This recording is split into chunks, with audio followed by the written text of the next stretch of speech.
दोस्तों नमस्कार। दोस्तों, पिछले एपिसोड में हमने आपसे सपने के बारे में बात की थी कि आपका जो भी सपना है उसको एक बड़े कागज़ पर लिख करके,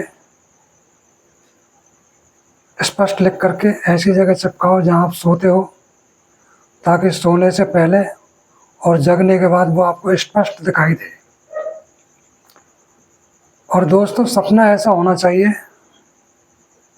ये नहीं कि आप भौतिक सपना देख रहे हो कोई, कि भाई मेरे पास कार हो, मेरे पास और कोई ऐसा आइटम हो जो भौतिक आइटम है।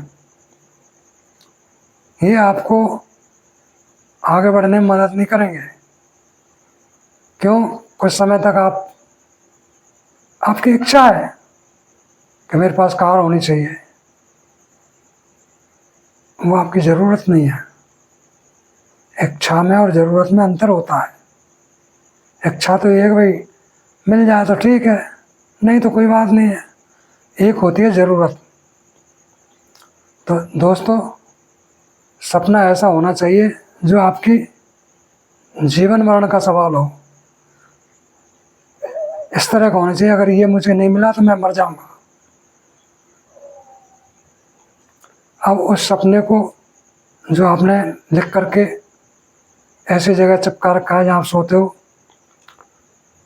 उसको जो भी आपके घनिष्ठ मित्र हैं उन सबको बुला करके उसको दिखाना है कि देखो दोस्तों, ये मेरा सपना है और मैं इसको पूरा करूँगा। अब देखना, आप 90% दोस्त क्या करेंगे, हाँ ये सपने को पूरा करेगा। 90% आपकी मजाक उड़ाएंगे। मैं आपको आज बता देता हूँ, देख लेना, आप प्रैक्टिकल करके देख लेना। सारे दोस्त 90%, अगर 10 दोस्त है ना तो 9 आपकी मजाक उड़ाएंगे। क्या है यार, क्या सपना देखा, कर लिया यार तूने। तो दोस्तों, जब आपके जिनको आप अपना पक्का मित्र समझते हो वो आपकी मजाक उड़ाएंगे तो फिर आपको कैसा लगेगा? बुरा लगेगा, स्वाभाविक है। मगर बुरा नहीं मानना है आपको। वो आपको प्रेरणा देते हैं, वो आपको प्रेरणा दे रहे हैं कि आप कुछ उनको झूठा साबित करके बताओ, आप कुछ ऐसा करके बताओ, उस सपने को पूरा करके बताओ, ताकि उनके मुंह बंद हो जाए, वो कहने लगे कि हाँ यार तुम सही थे, हम गलत थे। मगर सपना दोस्तों ऐसा होना चाहिए जो हमारे आत्मा से जुड़ा हो, हमारे जीवन मरण का सवाल हो। जैसे मैं उसके लिए एक कहानी सुनाता हूँ। एक राजा था और उसके पास थोड़े से सैनिक थे, 400-500। दूसरी तरफ जो उसका शत्रु था उसके पास लाखों में सेना थी।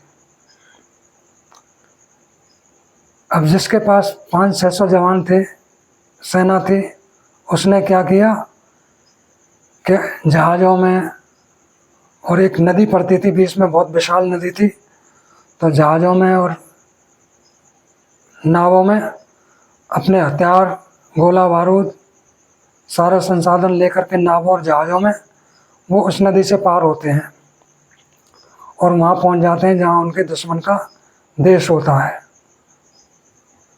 अब वहाँ जो राजा होता है ना, वो क्या करता है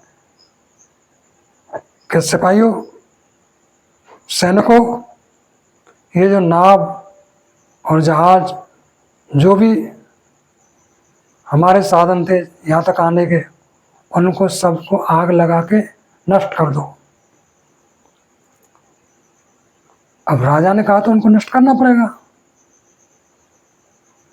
तो सारे नाव को, जहाज को, जो भी संसाधन थे यात्रा के, उनमें सब में आग लगा दी और उनको नष्ट कर दिया। अब राजा ने कहा कि देखो दोस्तों, अब आपके वापस जाने के रास्ते तो बंद हैं। अब वापस आप तभी जा सकते हो जब आप उस दुश्मन की सेना को हराओ। या तो सेना से लड़के मरो आप, या फिर नदी में डूब के मरोगे। आपको मरना है। अब आपकी चॉइस है कि आप क्या करना चाहोगे। अब दोस्तों, जब इंसान के जीवन मरण का सवाल आ जाए, फिर उसके अंदर अपार शक्ति पैदा हो जाती है। दोस्तों, हमारे शरीर के अंदर इतनी शक्ति मौजूद है, अगर उस पर हमारे दिमाग का कंट्रोल नहीं हो ना, तो इतनी शक्ति मौजूद है कि उसको कोई एक दो आदमी उसको कवर नहीं कर सकते। जैसे आपने देखा होगा, कोई पागल होता है, वो पागल 10-10 आदमियों को मतलब इधर उधर खींच के ले जाता है, उसको जंजीरों से बांध दिया जाता है, फिर भी वो नहीं रुकता है। तो उसके अंदर इतनी ताकत कहाँ से आ जाती है। तो इंसान के अंदर बहुत बड़ी ताकत मौजूद है, मगर दिमाग का जो कंट्रोल है ना, वो उसको कंट्रोल करके रखता है। तो दोस्तों, जब सैनिकों के सामने ये सवाल आ गया कि अब तो हमें मरना है, या तो हम लड़के मरें या फिर नाव मतलब नदी में डूब के मरें, उन्होंने कहा जो कुछ होगा अब तो लड़के ही मरना है। तो दोस्तों, वहाँ उनके जीवन मरण का सवाल था।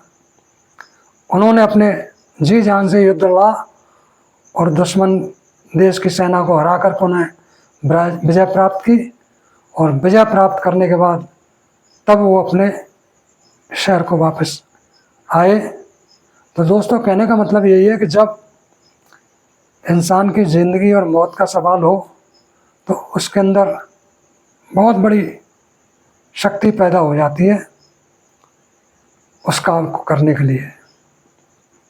बस दोस्तों, यही मेरा कहना है आज के लिए। और आज फिर आपसे निवेदन कर रहे हैं, आपको हमारे वीडियो ये पसंद आ रहे हैं या नहीं आ रहे हैं, इसके बारे में कमेंट करके अवश्य बताएं। अगर हमारे वीडियो, हमारे विचार आपको पसंद आ रहे हैं तो इनको लाइक करें, कमेंट अवश्य करें। अच्छे लगते हों तो अपने दोस्तों मित्रों को शेयर कर दें। अगर अच्छे नहीं लगते हों तब भी आप कमेंट करके बताएं कि हमारी कौन सी बात आपको अच्छी नहीं लग रही है। बस दोस्तों, आज के लिए इतना ही। नमस्कार, धन्यवाद।